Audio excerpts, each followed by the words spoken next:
안녕 얘들아. 한 주간 어떻게 지냈니? 다들 잘 지내고 있겠지? 별일 없이 다들 건강하고 또 무사히 생존하고 있기를 바랄게. 또 그 가운데서도 삶의 즐거움들을 잘 찾아서 누리고 있기를 바라겠습니다. 자, 오늘도 사도신경 하심으로 예배를 시작하도록 하겠습니다. 나는 전능하신 아버지 하나님, 천지의 창조주를 믿습니다. 나는 그의 유일하신 아들, 우리 주 예수 그리스도를 믿습니다.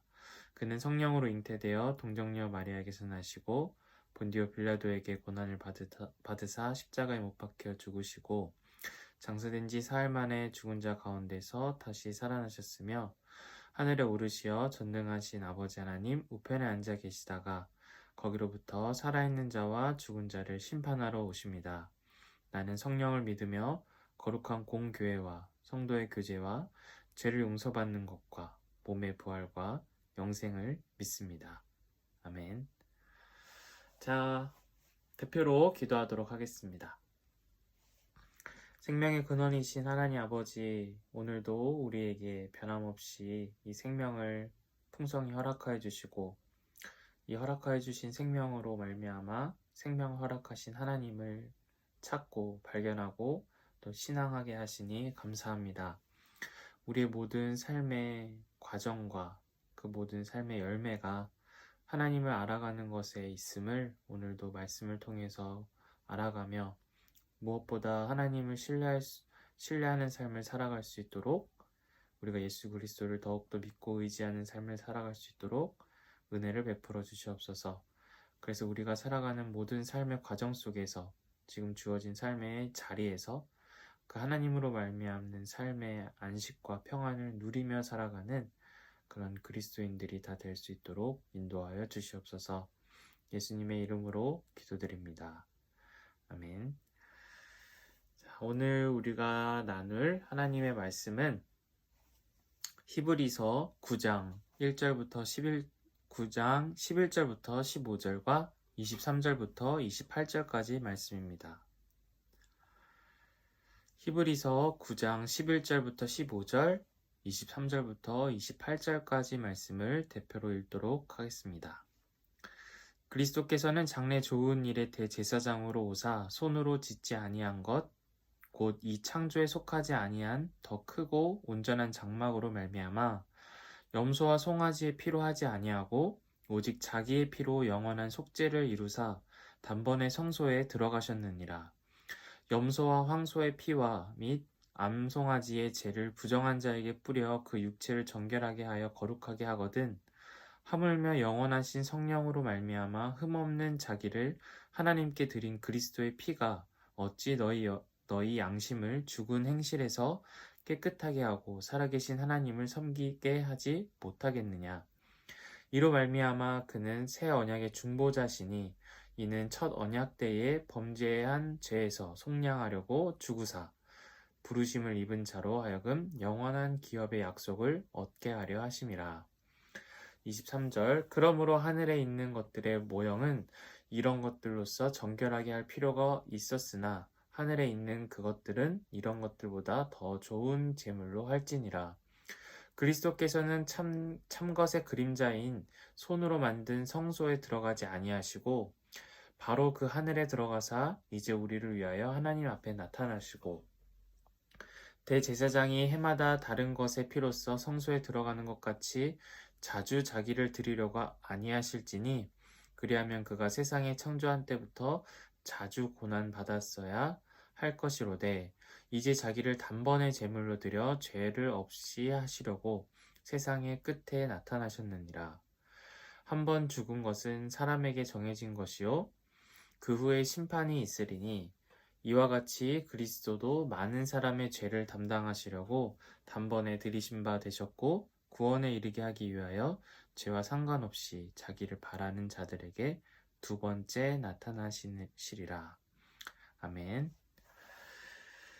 자, 오늘도 이 말씀을 가지고 함께 하나님의 말씀을 나누어 보도록 하겠습니다.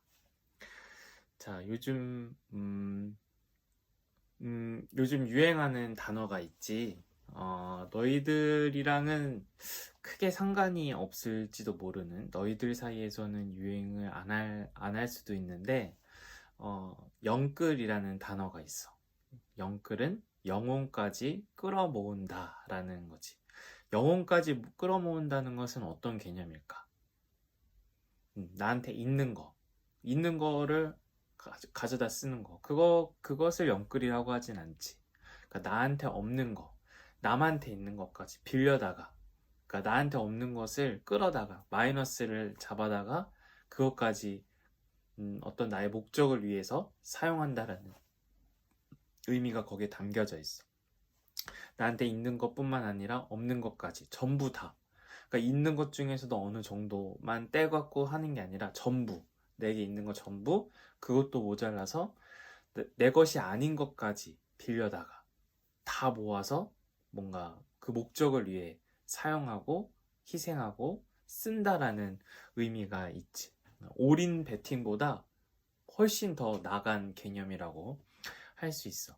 그러면 이렇게 영끌을 할 수 있는 힘은 어디서 나올까? 사실 내 것 중에 내가 용돈이 10만 원이야. 그럼 10만 원을 한 번에 다 쓰는 건 좀 어때? 부담스럽지.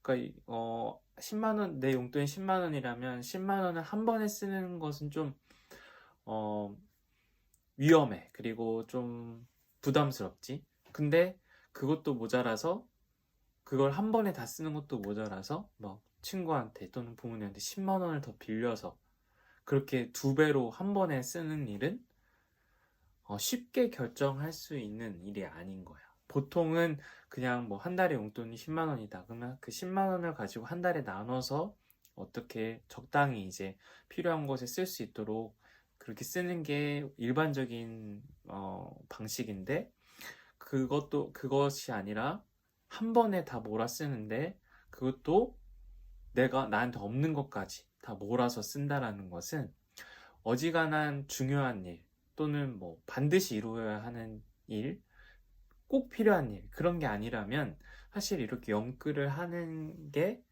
어렵지. 그만큼 어떤 이유가 있어야 돼. 그만큼 명분이 있어야 그런 일들을 할 수 있겠지.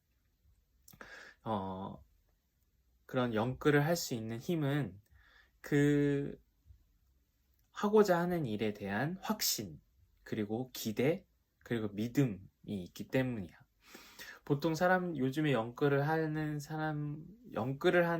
어떤 대상은, 뭔가 집을 사거나, 또는 주식을 사거나, 아니면 어디 뭐 투자를 하거나, 이런 방식에서 영끌을 한다고 해. 그러니까 그런 일이 아니면 영끌이라는 단어까지는 잘 쓰지 않아.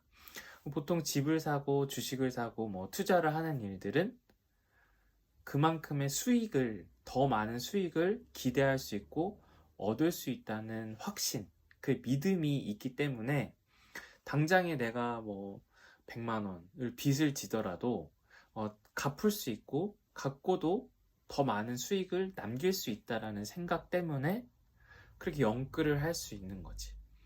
그러니까 즉 하고 싶은 말이 뭐냐면, 그 믿음이라는 것, 확신이라는 것, 어떤 기대라는 것은 사람이 자기가 일반적으로 하는 행동의 범주를 넘어서서, 그런 한계치를 넘어서서 육체 한계뿐만 아니라 영혼까지 끌어다 써서 영끌을 해서 어떤 도전하게 만들고 또 실행하게 만들고 행동하게 만드는 일이라는 거야. 그러니까 믿음이라는 것, 확신이라는 것, 기대라는 것은 그렇게 사람으로 하여금 어떻게 보면 무모한, 어떻게 보면 너무 위험한 행동을 하게 만들기도 한다라는 거지.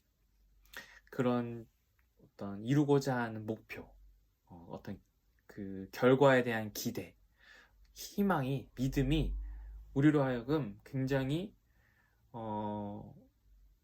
어쩌면 오버하게 만드는 그러한 능력이 있다라는 거야. 믿음과 기대에는.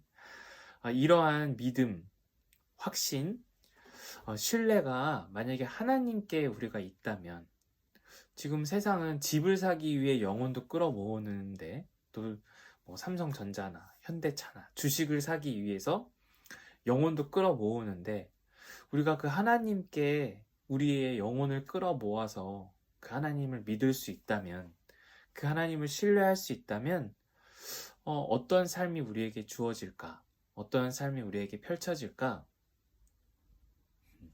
우리가 주식을 사서 기대할 수 있는 수익, 또 집을 사서 얻을 수 있는 뭐 수익이나 안정감이나 뭐 이런 것들 넘어서서 우리가 하나님을 영끌에서 신뢰할 수 있다면, 즉 우리가 전적으로 신뢰할 수 있다면, 우리의 모든 삶을 하나님께 맡길 수 있다면, 생명의 대상이신 우리를 구원하시는 하나님께 우리가 온전히 우리의 삶을 맡기고 살아가는 그런 영끌의 삶을 살 수 있다면, 우리에게는 영생의 삶이 주어질 거야. 우리가 그 무엇으로도 극복할 수 없는 그 죽음이라는 운명을 벗어나, 죽음의 한계를 벗어나서 하나님으로 말미암는 영원한 생명, 그 죽음이 극복되고 그 무한한 창조의 능력을 갖고 계시는, 무한한 생명의 토대가 되어주시는 그 하나님께 기대어서 살아감으로 더 이상 그 어떤 것도 필요로 하지 않고, 더 이상 그 어떤 것도 두려워하지 않고, 더 이상 그 어떤 것도 의해서 훼손당하지 않는 그런 아주 풍성하고 넉넉하고 그리고 안식하는 삶을 우리가 살아갈 수 있을 거야. 그래서 하나님은 이러한 삶을 살아가게 하시기 위해서 하나님이 창조를 하셨는데, 그 창조가 우리가 하나님을 전적으로 신뢰해서 그 하나님으로 말미암아 그 펼쳐지는 삶을 우리가 맛보고 누리는 데에서 그 하나님의 창조가 온전히 완성이 되는 거야. 하나님이 창조를 하셨는데 사람들은 여전히 그 창조의 능력을 경험하지 못하고 그 창조와의 능력과는 분리되어서 살아간다면, 그래서 이것이 완성이 되지 못하고 계속 불완전 상태에 있다면, 그건 하나님으로서도 안타까운 일이지. 그래서 이 하나님은 이 창조의 완성을 이루기 위해서, 즉 그 누구도 하나님의 생명의 능력에 그 빛을 받지 못하고 그 생명이 끝나버리는 게 아니라, 그 창조하신 그 하나님의 생명의 능력에 기대서 그 창조의 능력으로 계속 살아가고, 결국엔 그 하나님에 의해서 그 삶이 완성될 수 있도록 하나님은 이 창조를 완성하시기 위해서 계속해서 그 창조의 능력을 베푸시고 사람들을 초청하셨어. 그것은 하나님을 신뢰하라는 하나님의 부르심이었지. 아브라함에게 부르신 하나님의 말씀도 하나님을 신뢰하라는 거였어. 내가 내게 보여줄 땅으로 가라. 그 말은 결국 하나님을 신뢰하라라는 말씀이었는데, 아브라함은 그 말씀을 믿고 따라가서 그 신뢰하는 삶을 살았지. 하지만 시간이 지나자 아브라함은 하나님을 신뢰하지 못하게 되었어. 왜냐하면 그 땅에 가뭄이 들었고, 또 다른 이방 민족이 쳐들어왔고, 또 애굽에 내려가서 그 왕의 문초를 받아야 됐고, 왕이 위협하는 가운데 놓여 있을 때 아브라함은 하나님을 전적으로 영끌로 신뢰하지 못해서 거짓말을 하기도 하고 도망가기도 하고 다른 데를 피하기도 하고 이랬지. 이거는 영끌을 한 게 아니야. 하지만 하나님은 포기하지 않으셨어. 아브라함이 처음 하나님의 그 말씀 앞에 순종했던 것처럼, 하나님을 신뢰하라는 말씀 앞에 아브라함이 순종해서 나아갔던 것처럼, 아브라함이 또 계속해서 그 신뢰하는 자리로 나올 수 있도록, 하나님을 계속해서 신뢰할 수 있도록 계속해서 부르시고 초청하시고 인도하셨지. 그렇게 해서 아브라함은 결국에 자기의 영혼까지 끌어모아서 하나님을 신뢰할 수 있게 되었어. 어떤 사건에서? 이삭 번제 사건에서. 그러니까 이삭의 생명은 아브라함께 아니었어. 아브라함이 하나님을 자신의 삶을 통해서 신뢰하는 것 이상, 자기 것 이상으로 전적으로 이 이삭의 삶까지도 하나님이 주셨고 하나님이 완성하신다라는 그 믿음으로 하나님이 명령하신 그 이삭을 바치라는 명령 앞에 전적으로 신뢰하고 전적으로 순종하는 그런 행동을 보여주었지. 그러자 하나님은 이제 아브라함에게 내가 나를 경외하는 줄 알겠다. 즉 내가 나를 신뢰하는 줄 이제 내가 분명히 알았다. 라고 이렇게 말씀을 하시지. 그러니까 이런 긴 여정 속에 아브라함을 처음 부르시고, 근데 아브라함이 처음에 응답했지만 실패하고, 하지만 반복을 거쳐서 그리고 최종적으로 하나님을 온전히 신뢰할 수 있는 그런 단계까지 이끄신 하나님은 아브라함뿐만 아니라 이삭도, 야곱도, 또 모세도, 다윗도, 그 수많은 이스라엘의 사람들을 통해서 그러한 하나님의 창조의 완성을 위해서 아브라함처럼 부르시고, 또 그들이 어떤 이방 민족이 두렵거나 아니면 가난이 두렵거나 또는 어떤 무엇이 두려워서 하나님을 전적으로 신뢰하지 못할 때에도 그들이 하나님을 신뢰할 수 있도록 여전히 부르시고 또 부르시고 했던 분이 바로 하나님이죠. 그러나 계속해서 우리가 지난번에 나눠봤듯이 하나님께도 계속 인간이 실패하는 그런 안 좋은 기억들이 있는 거지. 하나님 계속해서 부르시는데 또 배신하고 또 도망가고 또 변명하고 또 거짓말하고 하는 이러한 악순환이 계속 반복되자 하나님은 새로운 방법으로 이스라엘 민족을 구원하시기로 결정하셨는데, 그것은 바로 하나님이 더 이상 인간의 그런 죄를, 실패를, 실수를, 배신을 기억하지 않기로 결정하셨다는 것. 그리고 이제는 율법의 행위가 아니라 마음에 새긴 새로운 약속을 통해서 그 사람이 하나님을 신뢰할 수 있는 길로 포기하지 않고 계속해서 나아올 수 있도록 새로운 길을 열어주셨다라는 거지. 우리는 이러한 새로운 언약이 주어졌음에도 하나님을 신뢰해라, 하나님을 사랑해라, 하나님만을 섬기라 라는 이러한 새로운 언약, 이젠 율법이 아니라 새로운 언약, 마음으로 행하는 새로운 언약의 근거에서 하나님을 신뢰하는 새로운 방법이 주어졌음에도 불구하고 그 후에도 하나님을 신뢰하는 일은 계속해서 실패할 수밖에 없었어. 우리도 마찬가지야.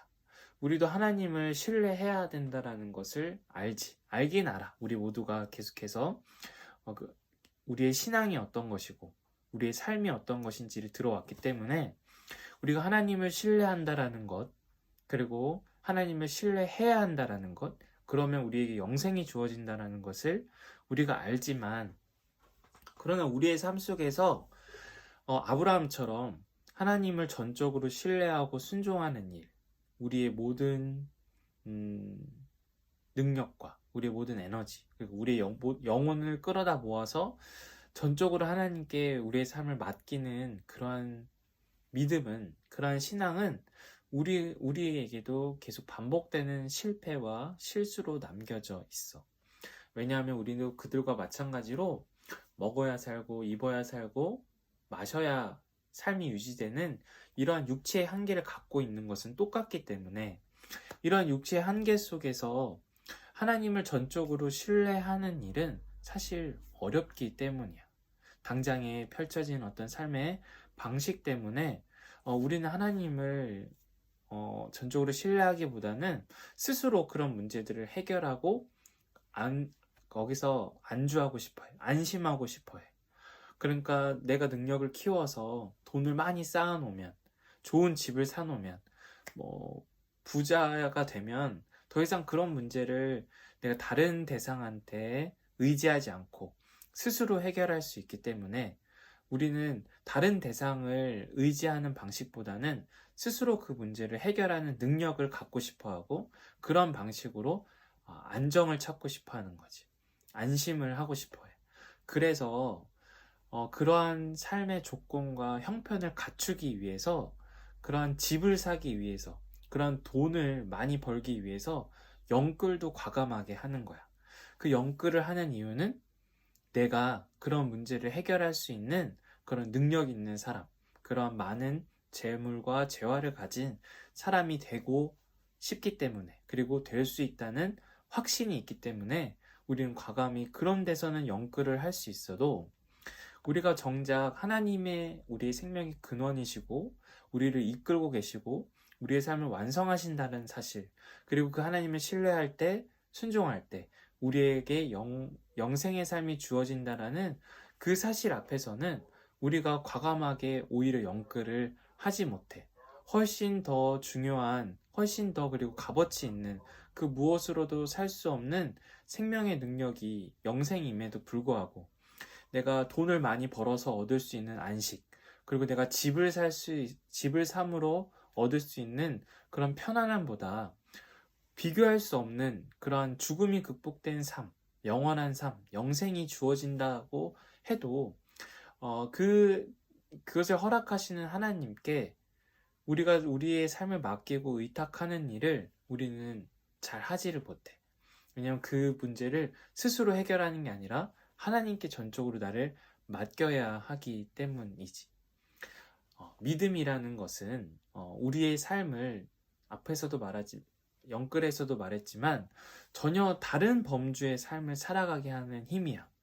그러니까 어떤 확신이 생기면, 기대가 생기면 우리는 과감하게 내 것 이상으로 다른 사람의 것까지 빌려서 그런 과감한 행동을 할 수 있는 힘이 믿음이라고 했지.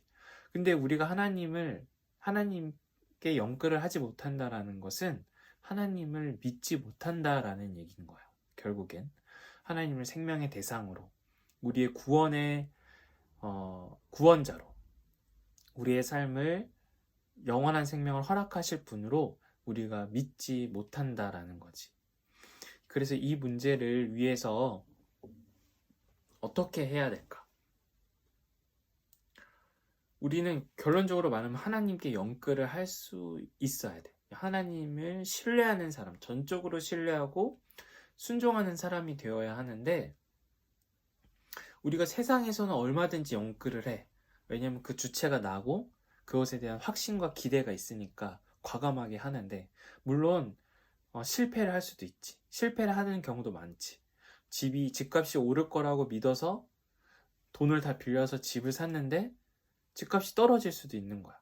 주식이 오를 거라고 믿어서 막 돈을 다 모았어. 적금도 깨고 친구한테 빌리고 은행한테도 빌려서 다 돈을 합쳐서 그 주식이 오를 거라고 믿어서 샀는데 그 주식이 떨어질 수도 있는 거지.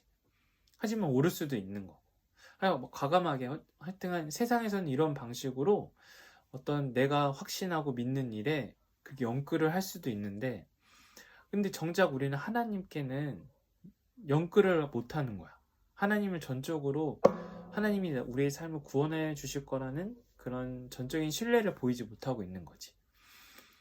그럼 어떻게 하면 우리는 영끌을 할 수 있을까? 하나님을 향해서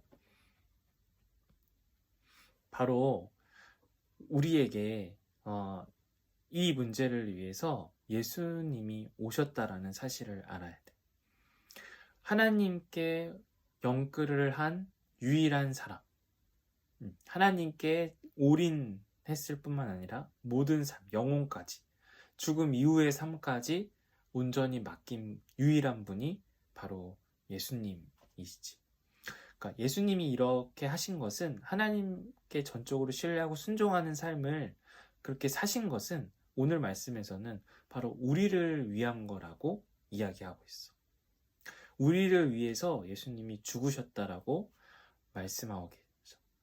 지금 이번 주부터 우리는 사순절의 기간을 보내는데 사순절은 예수님이 우리를 위해서 십자가에 죽으셨다라는 것을 기억하는 절기야.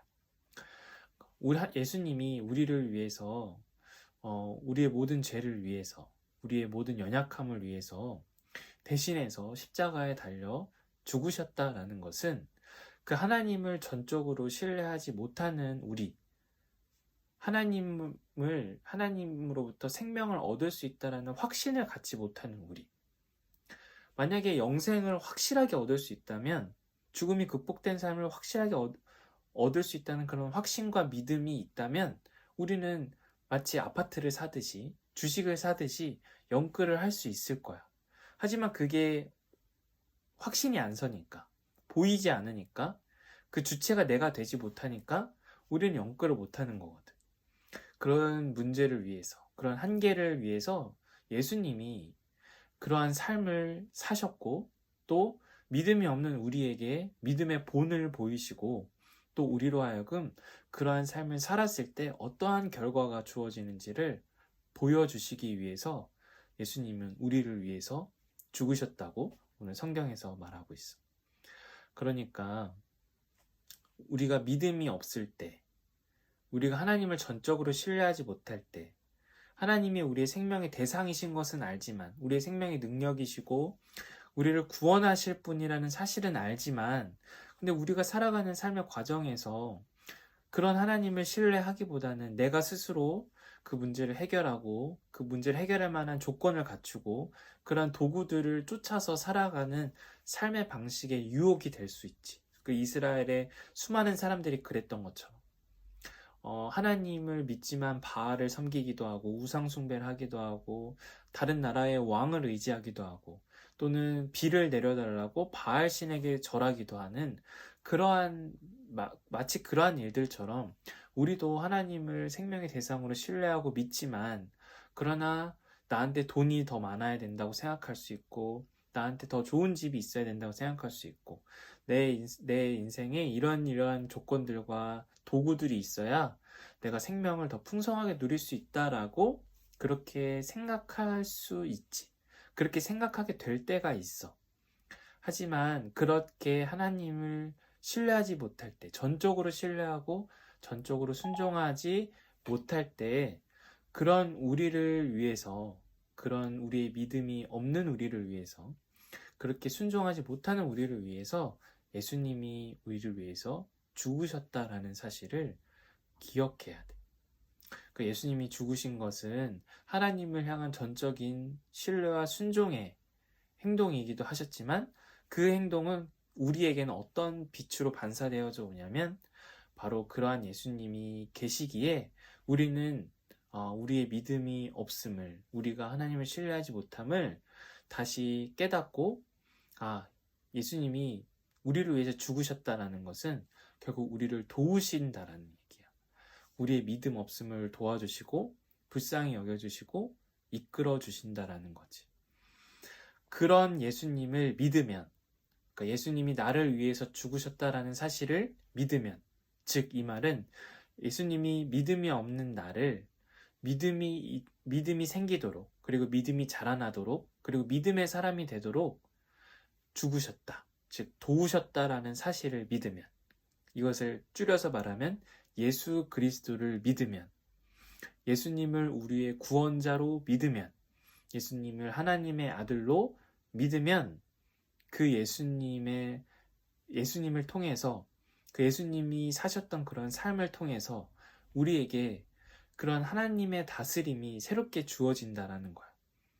예수님은 우리가 지난 시간에 살펴봤듯이 예수님은 새 언약의 중보자라고 하셨어.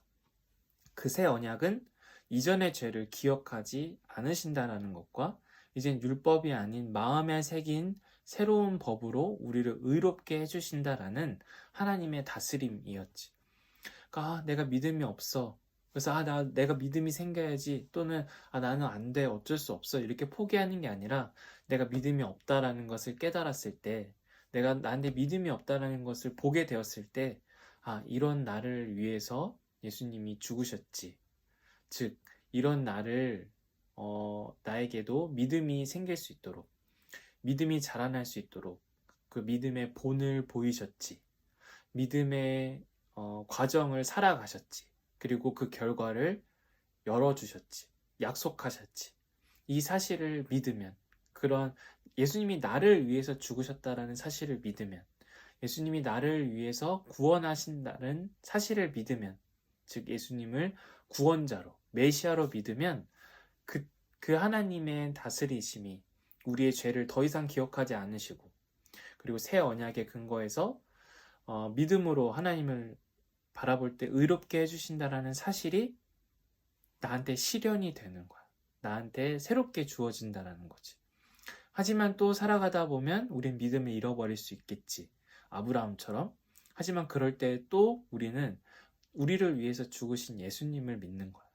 그런 예수님을 의지하는 거지.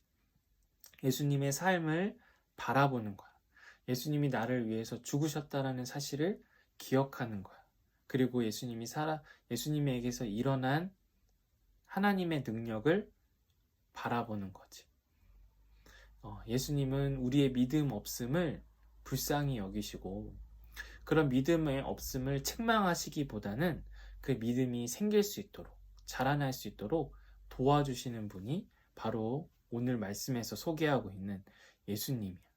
예수님은 그런 삶을 살아가셨고 그러한 우리도 예수님처럼 하나님을 전적으로 신뢰하고 순종하는 삶을 살아갈 수 있도록 그 가장 극단적인 삶을 보여주셨고 또 우리에게 그러한 삶을 용기를 가질 수 있도록 하나님을 전적으로 신뢰했을 때에 주어지는 삶의 열매를 바라볼 수 있도록 그 부활의 삶을 그 영생의 삶을 그래서 그 하나님으로부터 주어지는 평안과 안식을 알아보도록 믿을 수 있도록 확신을 할 수 있도록 그렇게 우리를 위해서 죽으셨다라는 거야. 우리가 그 예수님을 믿을 때 우리에게 그러한 삶의 능력이 주어지지. 그런 새롭게 시작할 수 있는 발판이 시작이 돼. 그리고 한 발자국 더 나가서 하나님을 향해서 영끌을 할 수 있는 우리의 삶의 능력이 주어진다라는 거야. 세상의 사람들의 삶의 능력은 집을 살 수 있는 능력, 그리고 주식을 살 수 있는 능력이지.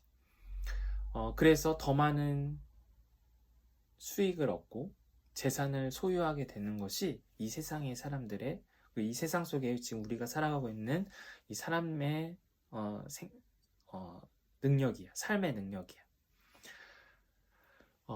그렇게 할 수 있는 것은 그렇게 투자를 하고 그렇게 살 수 있는 것은 그 집이 줄 거라고 생각하는 그런 기대치들이 있지. 안정된 삶 또는 집값이 오를 것이라는 그런 확신 또 더 이상 이사를 다니지 않아도 된다는 그런 어떤 삶의 안정감들 또 주식을 사는 거는 내가 사는 것보다 훨씬 값이 올라서 나중에 되팔면 많은 돈을 얻을 수 있다라는 그런 확신 그리고 믿음으로 그런 과감한 결정을 하는데 영끌을 하는데 그런 확신과 기대에 근거해서 영끌을 하는데 우리는 하나님을 향해서 하나님이 우리의 삶의 미래이시고 우리의 삶의 완성자시라는 것을 믿고 신뢰하고 기대할 수 있다면 우리가 하나님을 향해서 영끌을 할 수 있을 거야. 하지만 우리가 그 일을 스스로 하지 못하기에 예수님이 우리를 위해서 죽으셨다라는 거야. 하나님을 생명의 대상으로 신뢰하고 확신하고 믿을 수 있도록 그러한 삶을 살아갈 수 있도록 먼저 본을 보이셨어. 그리고 우리가 낙심할 때, 우리가 좌절할 때, 우리가 실패할 때마다 그 예수님이 나의 이 믿음이 부족함을 아시고 그 믿음의 부족함을 도와주시기 위해서 죽으셨다라는 사실을 믿으면 우리는 거기에서 그 전에 부족했던 모습, 그 전에 죄를 지었던 모습, 그 전에 실패하고 좌절했던 모든 것들을 하나님이 기억하지 않으시고 새롭게 출발하는 마음으로 시작하는 사람으로 그렇게 하나님 앞에 설 수 있는 다스림을 우리에게 허락하여 주시고 그런 예수님을 계속해서 반복해서 의지하며 붙들며 살아갈 때 우리는 최종적으로 하나님을 전적으로 신뢰할 수 있는 그런 하나님을 향해서 영끌하는 사람이 될 수 있을 거야. 우리 모두가 하나님을 향해서 영끌하는 사람들이 될 수 있었으면 좋겠어. 그 비결은 바로 우리한테 있지 않아. 예수님이 우리를 위해서 죽으셨다라는 사실. 예수님이 우리의 믿음 없음과 우리의 불순종하는 삶을 위해서 그런 죄를 위해서 우리의 연약함과 한계를 위해서 죽으셨다라는 사실을 늘 기억하고 그 사실을 되뇌이고 특히 믿음이 없을 때 믿음이 부족하다 느낄 때 믿음이 나한테 없다라는 사실을 내가 직면하게 될 때 그 사실을 더욱더 기억하고 붙들며 나아갈 때 우리는 점차 그 예수님의 도우심을 통해서, 은혜를 통해서 하나님을 더욱더 신뢰할 수 있는 우리 모두가 될 수 있을 거야. 그러한 우리 모두가 되기를 바라고 또 기도하겠습니다. 기원하겠습니다. 자, 기도하고 주기도문하고 예배를 마치도록 하겠습니다. 하나님 아버지, 이 세상에서는 자신의 유익과 만족과 이익을 위해서 얼마든지 영혼을 끌어다가 투자도 하고 과감하게 행동을 하기도 합니다. 하지만 우리는 하나님을 향해서는 그렇게 과감한 행동을 하지 못합니다. 영끌을 하지 못하고 있습니다. 왜냐하면 하나님을 우리의 생명의 대상과 완성으로, 그 능력으로 신뢰하지 못하기 때문입니다. 그러한 삶을 기대하고 있지 않기 때문입니다. 이러한 우리의 눈먼 삶과 부족한 삶과 연약한 삶을 위해서 바로 예수님께서 우리를 위해서 죽으셨다라는 말씀을 듣습니다. 우리의 믿음 없음을 고쳐주시기 위해서, 우리가 하나님을 더욱더 신뢰하고 순종하는 사람이 될 수 있도록 먼저 예수님께서 하나님을 신뢰하고 순종하는 삶을 살아주셨습니다. 그리고 우리에게 그러한 삶을 살아갈 수 있도록 도와주십니다. 이 사실을 잊지 않고 살아갈 수 있도록 특별히 은혜를 더하여 주시옵소서. 삶의 어떠한 순간에도, 어떠한 실패에도, 어떠한 고통과 고난과 좌절 속에서도 믿음이 없는 나를 위해서 예수님이 죽으셨다라는 그 사실을 기억하며 그 예수님의 도우심을 구하며 다시 새 언약의 근거에서 하나님의 백성으로 살아가는 우리 모두가 될 수 있도록 인도하여 주시옵소서. 예수님의 이름으로 기도드립니다. 아멘. 주기도문 하심으로 예배를 마치도록 하겠습니다. 하늘에 계신 우리 아버지, 아버지 이름을 거룩하게 하시며 아버지의 나라가 오게 하시며 아버지의 뜻이 하늘에서와 같이 땅에서도 이루어지게 하소서. 오늘 우리에게 일용할 양식을 주시고 우리가 우리에게 잘못한 사람을 용서해 준 것 같이 우리 죄를 용서해 주시고 우리를 시험에 빠지지 않게 하시고 악에서 구하소서. 나라와 권능과 영광이 영원히 아버지의 것입니다. 아멘. 자, 한 주간 잘 지내고 우리 또 다음 주에 만나도록 합시다. 안녕.